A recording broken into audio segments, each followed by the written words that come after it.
big day of reckoning coming for America, and it's coming very soon.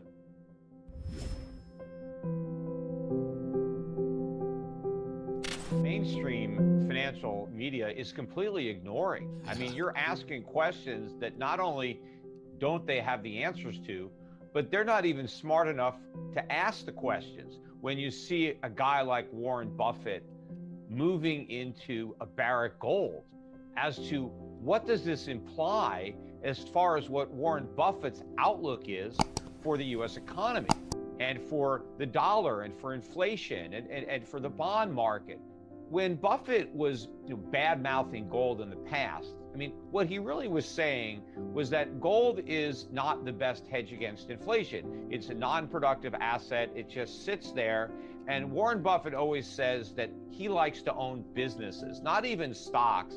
He likes to buy businesses. And obviously he does that through the stock market, but he's investing in underlying businesses because he thinks that businesses provide a good hedge against inflation. They have real assets. You can raise prices. It's just that now I think Warren Buffett realizes that inflation is going to be much worse in the future than it's been in the past. And Warren Buffett knows that during periods of very high inflation, which we've had in the past, that's when gold really shines. So I think what this move shows you is that Buffett now understands that the traditional hedges that he's used for inflation are not going to be adequate for the severity of what's coming, because Buffett knows what inflation is. He defines it as an increase in the money supply. He correctly labels it as a tax. And so he knows it. He knows it's just not rising prices. He could see the Federal Reserve debasing the dollar. He sees the deficits. He sees all the spending. And so he understands gold's going to go up. But I think the reason he chose to buy a gold mining company rather than just the metal is because he likes the business aspect of Barrick Gold, because they make money mining gold, and he's not even buying their income streams.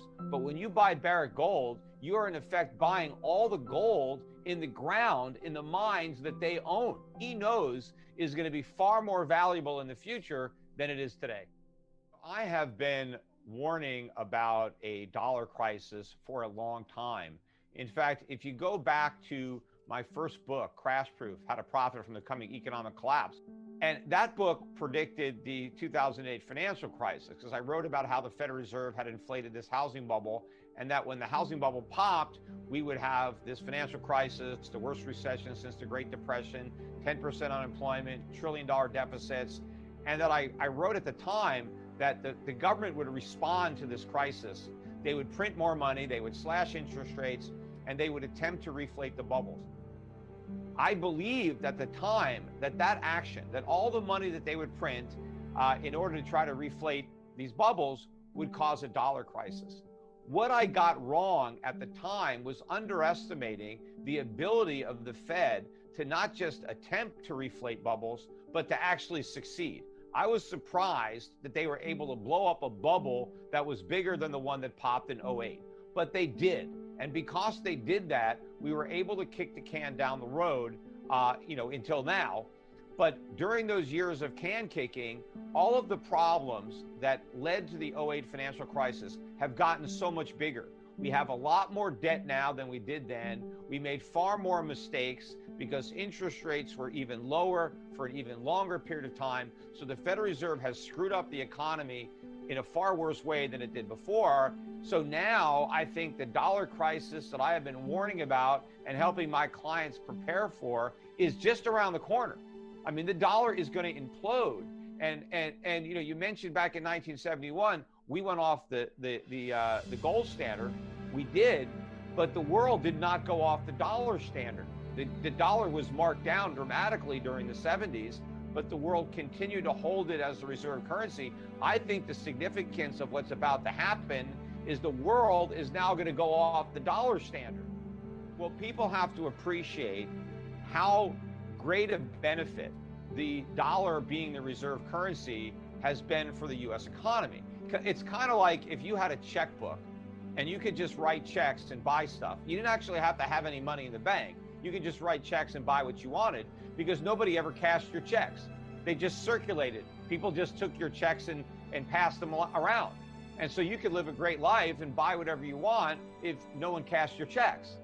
And that's what's been going on. No one's cashed their dollars in. No one's taken their dollars and tried to buy anything that we make. They just hold them. They buy bonds, they buy stocks, but they don't buy real stuff. So we haven't had to make good these IOUs. So we're able to import all these products and consume them, and we don't have to export products to pay for them. We're able to borrow all this money, but we don't have to save. The world does it for us. So we've had this whole bubble economy, this consumer-based economy that is on the foundation of the dollar's reserve currency status. When the world rejects that and goes back to the gold standard, which is not this archaic thing, people think, oh, well, that's the Stone Age. We were on the gold standard until 1971. Even though it was a dollar standard, the dollar was backed by gold and redeemable in gold. So the dollar was as good as gold. At least that's what everybody thought who signed on to this. So we're going to go back to the monetary system that existed before the dollar was a fiat reserve currency. The world is going to back their currencies by gold rather than US dollars. That doesn't mean we're going to be transacting in bars of gold. It just means that foreign central banks are going to hold more gold. And that's going to be the primary asset that backs up their currency. And so in that world, where the world is using real money and not dollars, now America is just another country. Now, if we want to consume, we have to produce. We just can't, run huge trade deficits. If we want to run these big government deficits, we got to fund them. Americans have to save. Americans have to lend this money to the government. We're not going to get it from the Chinese or the Japanese or the Saudis. Now, if we try to get it from the Federal Reserve, if the Fed is just printing money, but the dollar's not being held as a reserve currency, then we just have massive inflation or maybe even hyperinflation. You're not going to see real estate prices crash or stock prices crash because the value of the dollar may crash more.